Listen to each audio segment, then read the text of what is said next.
네, 투데이 분석 시간입니다. 유스탁 유창희 대표 함께하겠습니다. 안녕하세요. 안녕하세요.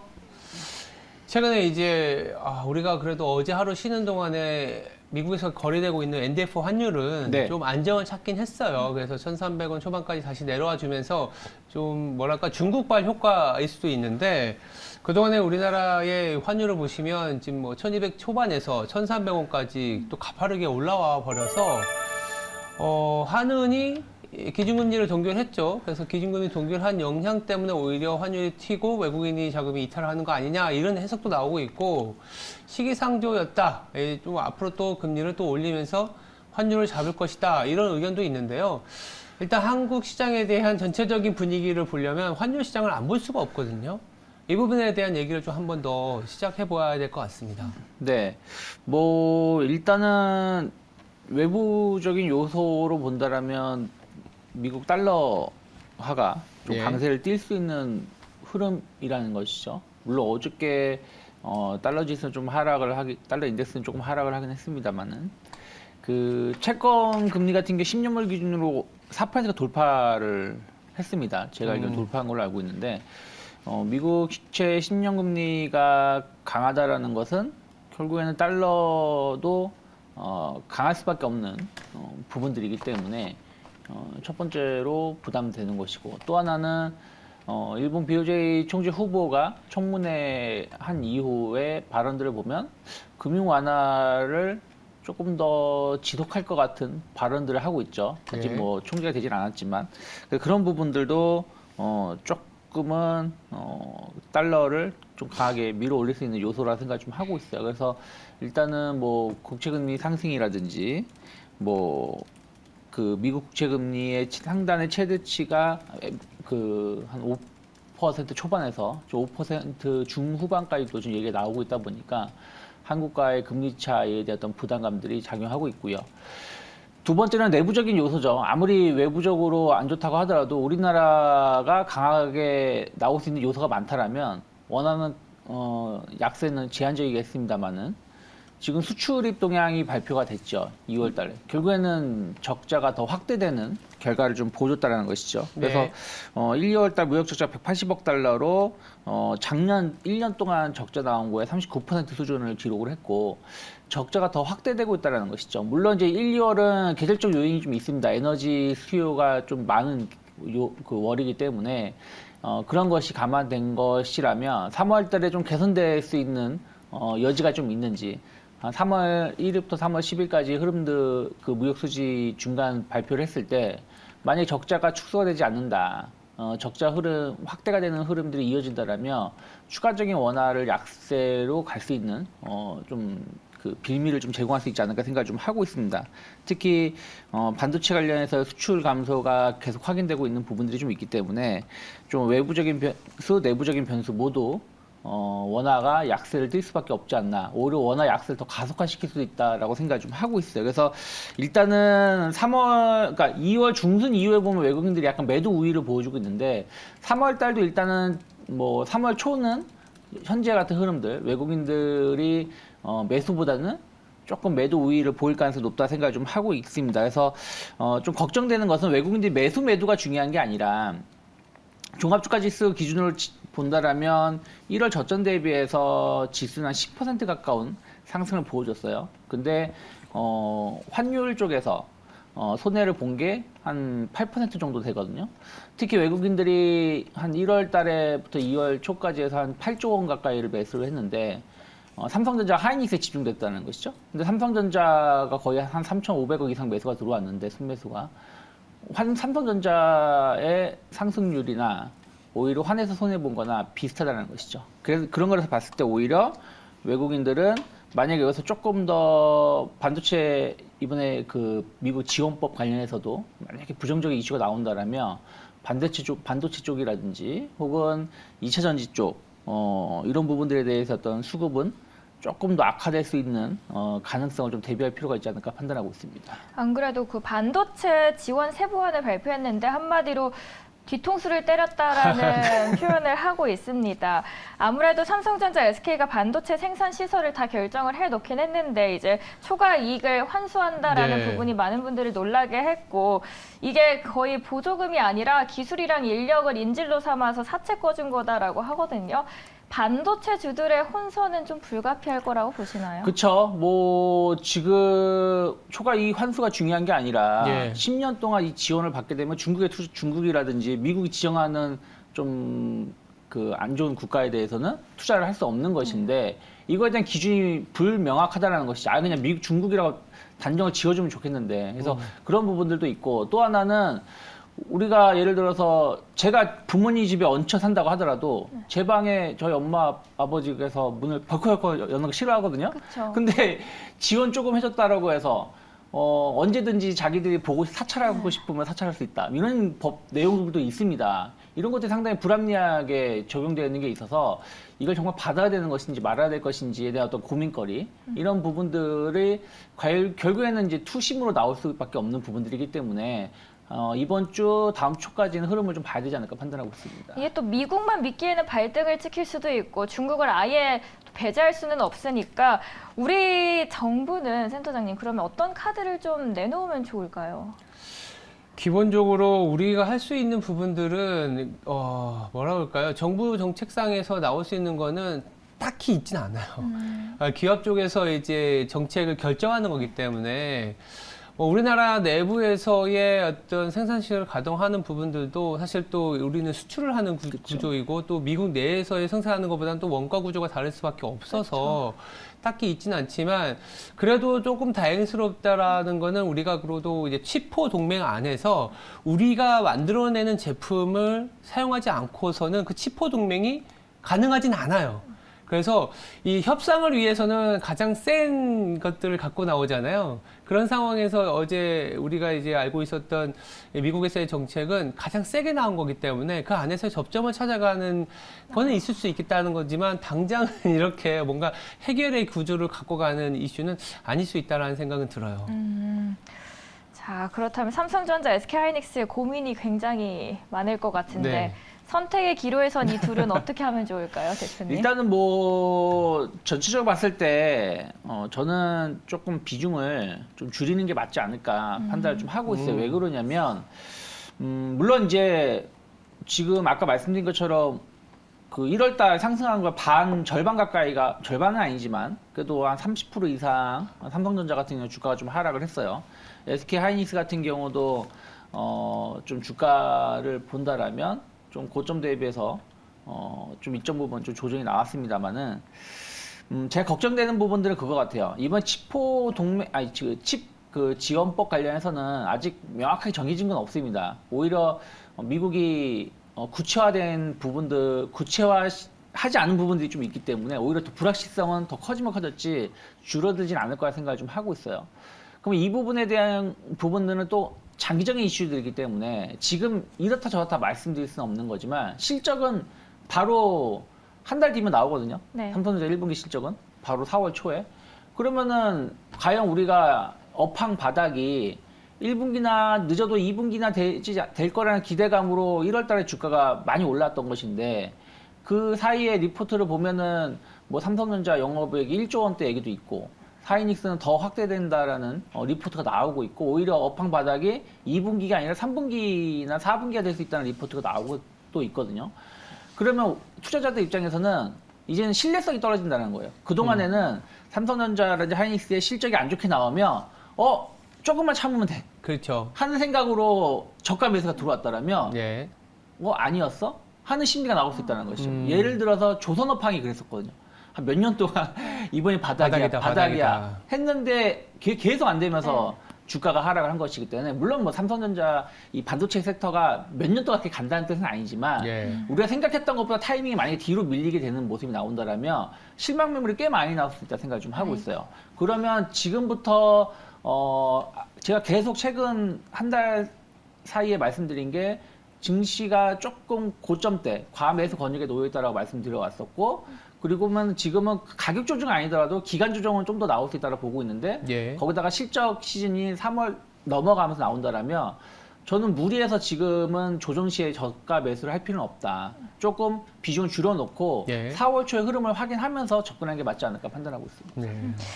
조정이 두 가지가 있다면 기간과 가격 중에서는 기간 조정이 좀 나올 수 있다라고 정리를 해주셨습니다. 화면으로 저희 두 번째 주제도 만나보도록 하겠습니다. 네, 웹툰을 만화로 인정하는 만화진흥법 개정안 통과 소식에 웹툰주가 일제히 강세를 보였습니다. 금요일장에서 주목할 수 있는 종목들도 알아보겠고요. 일단 이 법이 통과되면 대표님 어떤 변화들이 있는 건가요?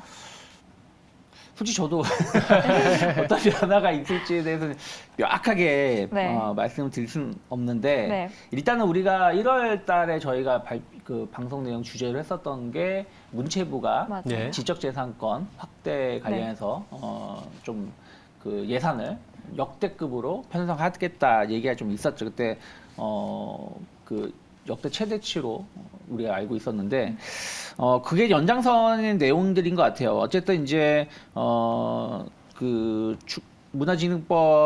만화진흥법이 개정이 되면서 뭐 저는 잘 몰랐는데 이 만화 이런 출판이라든지 이쪽 산업에 등록이 되고 이와 관련해서 고용이라든지 뭔가를 하게 되면 예. 정부가 좀 지원해 주는 게 좀 있었나 봐요. 근데 음. 웹툰 관련해서는 만화로 인정을 하고 있지 않았기 때문에 공식적으로는. 그러니까 형식적으로는 우리가 실생활에서는 만화로 보고 있고 소설로 보고 있지만 정부의 정책 가이드라인에서는 그냥 별도의 컨텐츠로만 구분이 되어 있기 때문에 이와 관련해서 지원을 좀 해줄 수 있는 부분들이 전혀 없었던 것이죠. 근데 만약에 이제 이번에 만화로 이제 지정이 되게 된다라면 아무래도 이제 웹툰 회사하고 계약을 맺게 되는 작가님들은 이게 바로 이게 다 성공한 작품이 아니지 않습니까? 또 유명한 작가도 있고 유명하지 못한 아직은 좀 준비 중인 세네 개의 작가님도 계실 텐데 그분들에 대해서 조금은 뭐 급여라든지 이런 부분들에 대해서 조금 해줄 수 있는 정부 지원을 받아서 웹툰 회사가 지원해줄 수 있는 부분들이 좀 있지 않을까 좀 판단하고 있습니다. 그럼 그런 부분들이 양질의 컨텐츠를 조금 더 잘 만들 수 있는 것이라는 것이죠. 그것이 또 이 산업을 또 확대할 수가 있고 다시 또 그것이 수익으로 좀 연결지을 수 있는 부분들이 아닐까 생각을 좀 하고 있습니다. 다만 이제 이게 정책에 대한 어떤 기대감하고 실제 기업이라든지 거기서 일하시는 종사자분들이 느끼는 체감은 시간차가 존재할 수밖에 없는 거거든요. 뭐 이번 만화진흥법으로 좀 웹툰이 만화로 좀 인정을 받게 된다고 하더라도 법적으로 좀 변화가 발생한다고 하더라도 당장 이번 3월 1일자로부터 정부 지원금이 나오는 것도 아니고 또 이와 관련해서 또 기업이 신청을 하거나 이런 절차도 상당히 까다로운 부분들이 있을 수 있기 때문에 시간차는 존재한다. 하지만 어찌되었든 큰 틀에서 본다라면 K 컨텐츠에 대한 어떤 지원 이것이 뭐 어떤 특정 섹터만이 아니라 두루두루 지원을 해준다는 것이고 특히 웹툰이라든지 이런 부분들 관련해서 조금 더 앞으로 커질 수 있다라는 시장이 좀 커질 수 있다는 어떤 기대감들이 나온다라면 관련된 사업을 하는 뭐 미스터 블루라든지 뭐 DNC 미디어 같은 경우는 이 웹툰 관련된 매출이 상당 부분 차지하고 있거든요. 뭐 최소 50% 이상을 차지하고 있기 때문에 이런 기업들은 중장기적인 관점에서 봤을 때 조금은 주가는 안정세를 뛸 수 있는 요소는 되지 않을까 좀 판단하고 있습니다. 기본적으로 우리나라 이제 K 컨텐츠라 그래서 OTT 시장에서 상당한 인기를 받고 있는 그 기저에는 이 엔진이 웹툰이라는 생각은 저는 들거든요. 왜냐하면 웹툰 시장에서 한번 어떻게 보면 인기를 네. 얻고 나니까 그게 이제 영상으로 전환되는 부분들도 당연히 이 시장으로의 아니면 사람들이 어떤 이목을 집중시킬 수밖에 없는 부분인데 이게 또 사실은 좀 너무 달린감이 없지 않아 있거든요. 시장이 또 아까 말씀하신 것처럼 3월 정도는 좀 실적도 봐야 되고 네. 여러 가지 물가도 좀 봐줘야 되는 부분 때문에 혹자는 이렇게 생각할 수 있을 것 같아요. 시장이 눌리면 그래 이런 웹툰이나 이런 게 더 갈 수 있지라고 생각할 수도 있고 아니면 아까 2차 전지도 살짝 우리가 오늘도 테슬라 데이 때문에 관심도 많지만 오히려 이럴 때 좀 제로 노출로 좀 소위 말하는 이제 차익 실현해야 된다라는 얘기도 있습니다. 그럼 웹툰도 이렇게 좀 정책까지 나왔다라고 하면 일단은 또 차익 실현하고 가자라는 생각도 있을 수 있는데 이걸 어떻게 지금 접근을 해야 될까요? 뭐 아까 말씀드린 것처럼 뭐 좀 중장기적인 관점에서 본다라면 약간의 그 아주 비싼 가격은 아니라 생각 좀 하고 있어요. 아직은? 보통은 PER 기준으로 따진다라면 우리가 말씀드리기 편하게 네. 한 미스터 블루라든지 DNC 미디어 같은 경우가 한 20배 중반, 초중반 정도에서 형성이 되고 있거든요. 네. 근데 뭐 여러 가지 이벤트들은 많이 있을 수 있다 생각 좀 하고 있어요. 특히 네이버 같은 경우는 웹툰 관련된 자회사를 상장을 지금 하려고 그렇죠. 하고 있는 부분들이 좀 있다라는 것이죠. 그리고 어쨌든 뭐 마블 같은 경우는 이렇게 페이지 넘기는 방식을 아예 웹툰처럼 스크롤로 바꿨다라고도 하고 있지 않습니까? 그래서 이 웹툰 시장은 계속해서 성장하고 있고 이거에 대해서 우리나라가 상당히 크게 기여한 부분들이 있고 시장을 좀 주도하는 부분들이 좀 있어서 뭐 성장주로 따진다라면 웹툰 관련된 시장도 저는 성장주로 좀 보고 있습니다. 구독자도 계속 늘어나고 있는 부분들이 좀 있어서 그래서 그리고 주가도 최근에 보면은 연초에 좀 반짝하고 올라온 다음에 뭐 옆으로 기간 횡보 조정세를 보여주고 있어서 여기서 뭐 다시 뭐 급등세로 간다는 건 아니지만 가격 조정이 나온다고 하더라도 좀 제한적이지 않을까 생각을 좀 하고 있습니다. 그래서 조금 일정 부분, 그러니까 좀 중장기적인 관점에서 좀 분할 매수 관점으로 해서 어떤 모아가신 전략은 뭐 가능한 섹터가 아닐까 판단하고 있습니다. 네. 자, 그렇다면 뭐 핑거 스토리는 많이 전거래에서 오르긴 했는데 그 안에서 대표님께서 보시는 탑픽주들이 있는지 좀 궁금해요. 네, 뭐 핑거스토리도 나쁜 회사라고 보고 있지는 않고요. 하지만 어쨌든 이제 웹툰 관련해서 매출 비중이 좀 높은 기업, 또 시장 점유율이 좀 높은 기업들을 좀 보신다라면 뭐 미스터 블루라든지 뭐 DNC 미디어 같은 경우 뭐 둘 중에 한 기업 핑거스토리 해가지고 뭐 선정을 해서 보시는 것도 나쁘지 않다 생각을 좀 하고 있고요. 그리고 대원 미디어 같은 경우도 저는 조금은 이런 정책에 대한 어떤 기대감들 이런 것들은 또 중장기적으로 봤을 때 나쁘지 않을 수 있지 않을까 좀 판단하고 있습니다. 알겠습니다. 뭐 K 컨텐츠의 엔진이라고 할 수 있는 웹툰이 이제 정책적으로도 나오고 있는 상황이기 때문에 중장기적인 시각에서는 계속 가져가야 되는 그런 테마다라고 볼 수 있겠습니다. 그럼 세 번째 이슈로 넘어가면 이것도 연초부터 이제 각광받고 있는 테마 중에 하나인데 로봇 AI와 관련된 얘기입니다. 지금 KT가 스페인에서 열리고 있는 행사, 이제 MWC라고 할 수 있는 부분에서 AI 로봇 뭐 배송 공개를 했어요. 뭐 광고에서도 상당히 많이 네. 이제 나오고 있는데 관련주들이 또 사실은 조금 부각이 될 수 있고 이미 좀 부각이 된 상황이라서 이 부분에 대한 전망도 좀 필요할 것 같습니다. 네, 이번에 뭐 MWC에서 여러 가지 좀 기대해보는 부분들이 좀 많이 있습니다. 메타버스 관련해서도 새로운 메타 플랫폼 공개도 좀 있고 또 AI하고 접목을 시켜가지고 서비스를 좀 확대하는 이슈들을 좀 있지 않나. 결국에는 뭐 AI라든지 로봇 관련된 이슈들은 계속해서 발생할 수 있다 생각을 좀 하고 있어요. 우리나라에서 뭐 저는 잘 모르는데 시장에서 평가하는 것은 AI 관련해서 가장 큰 기술력을 가지고 있는 회사는 뭐 KT로 좀 평가를 많이 받고 있더라고요. 네. 이번에도 이제 보면 DX 플랫폼, DX 영역 확장, DX 기술 선도 세 개의 테마존을 공개를 좀 하게 되고 AI 기술을 활용해서 물류센터라든지 통신 인프라를 통해서 자율주행 기술 같은 것도 어떻게 본인들이 생각을 하고 있는지 시장을 좀 선도해 갈지에 대해서의 어떤 기술을 좀 공개를 좀 하겠다라고 좀 하고 있습니다. 뭐 KT 같은 경우는 그 기존의 K통신망을 활용해가지고 이미 금융이라든지 자율주행이라든지 또 미디어 금융 관련해서 플랫폼도 계속해서 사업을 좀 확대하려고 했었고 뭐 아직은 빚을 많이 못 봤지만 이런 부분들에 대해서 시행착오를 겪었다는 얘기는 그만큼의 어떤 노하우도 많이 쌓여 있다라고 생각을 좀 하고 있어요. 그래서 최근에도 보면은 AI 관련해가지고 혹은 로봇이라든지 해가지고 다른 뭐 기업들도 많이 올라왔지만 KT 자회사들, 뭐 KT 이즈라든지 KT CS 같은 경우도 주가가 상당히 많이 올라왔습니다. 뭐 최소 뭐 100에서 한 200% 정도 주가가 올라왔었는데 뭐 단기적으로는 많이 올라온 것처럼 보일 수 있어요. 그런데 그 KT 자회사들이 그동안에 빛을 많이 못 본 것도 있거든요. 엄밀히 따지면. 실적은 안정적으로 꾸준히 나오는데 주가는 되게 형편없는 모습을 보여줬다가 이번에 이제 AI라든지 로봇에 대한 어떤 흐름들에 맞춰서 주가가 다시 좀 재평가를 받고 있는 것이 아닌가 판단하고 있습니다.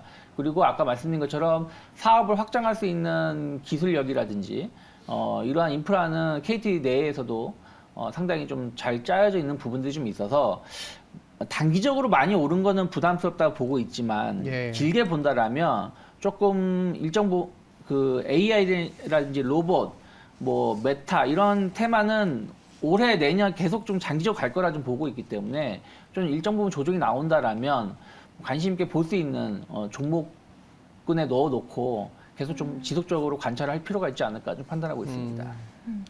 그리고 AI 관련돼서 이야기를 해주셨는데 오늘 또 인베스터 데이인 만큼 2차 전지 관련해서도 추가적으로 여쭤보고 싶습니다. 지금 실시간으로 나오는 내용에 따르면 뭐 2천만 대의 전기차를 우리가 생산하겠다라고 했고 전 세계 자동차 4분의 1 테슬라가 생산하겠다라는 야심을 퍼붓고 있습니다.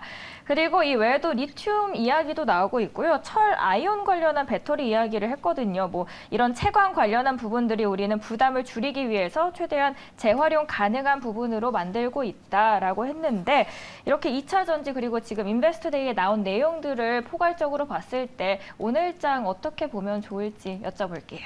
저는 오히려 뉴스에 좀 팔 필요가 있지 않을까 생각하고 오히려. 있어요. 어저께 미국 증시도 좀 조정세가 나왔고 예. 그 테슬라 같은 경우도 어저께 상승하기보다는 2% 정도 조정이 나왔거든요. 최근에 테슬라 주가가 계속 치고 나가지 못하는 부분들이 있는데 우리나라도 보면은 2차 전지 쪽 물론 이제 특정 종목에 한해서 에코프로라든지 에코프로 BM을 중심으로 해서의 소재단에서의 어떤 주가 급등이 나온 부분들이 좀 있기 때문에 오늘 테슬라 데이에서 아직까지는 제가 보기에는 별 다른 이슈들은 없었던 것 같아요. 뭐 그래서 이것이 모멘텀을 작용할 가능성은 좀 제한적이지 않을까. 특히 시장이 좀 흔들림이 나온다라면 외국인들 보면은 2차 전지 쪽으로 해서 최근에 좀 매도세가 좀 많이 나오고 있는 부분들이 좀 있기 때문에 예. 오히려 아침에 좀 상승을 한다라면 좀 되돌림 하락이 더 나올 수도 있다. 지난 그 화요일 같은 경우도 그런 모습이 나왔었거든요. 그래서 조금은 너무 여기에 좀 기대하실 필요까지는 없지 않을까. 개인적으로는 그렇게 좀 보고 있습니다. 오늘 좀 약간 일관적으로 2차 전지는 조금 다소 눌릴 수 있다라는 생각을 갖고 가는데 또 이게 보니까 리튬이 에너지화 과정이 어렵고 거기다가 이제 배터리라는 부분들이 어떻게 보면 전기차의 핵심이거든요. 그러니까 전기차에서는 이 배터리 없으면 아무것도 할 수 없으니까 그쵸. 배터리가 이제 2차 전지에 굉장히 중요한 부분인데 이 재활용 얘기를 좀 하는 거면 네. 이 재활용과 관련된 이슈가 또 한국 시장에는 좀 약간 바통을 받지 않을까? 물론 이제 그 2차 전지가 가면서 같이 엮어서 올라온 부분도 없지 않아 네. 있습니다만 조금 더 성장성을 갖고 가는 후순위로도 보기도 하거든요. 네. 폐배터리 쪽은 아직은 좀 이슈가 남아있다고 보고 있어요. 네. 뭐 특히 유럽판 IRA 그 관련돼서 그 가이드라인도 이제 이번 달에 나오기 때문에 그래서 네. 그런 측면에서 보신다라면 좀 순환매 측면에서의 어떤 성일 하이텍이라든지 세비캠 같은 경우도 주가 흐름은 좀 더 이어질 수 있겠는데 어쨌든 오늘 하루만 본다라면은 테슬라 이슈들 때문에 올라가기에는 좀 제한적이지 않을까 좀 판단을 좀 하고 있습니다. 오히려 전 더 내려갈 것 같기도 합니다. 오히려 더 내려간다고요? 테슬라 이슈 때문에 지금. 이슈 때문에. 네. 자, 저희 전반적인 시장 이야기 다뤄드렸습니다. 투데이 분석 시간이고요. 유스탁 유창희 대표와 함께했습니다. 말씀 감사합니다. 감사합니다. 고맙습니다.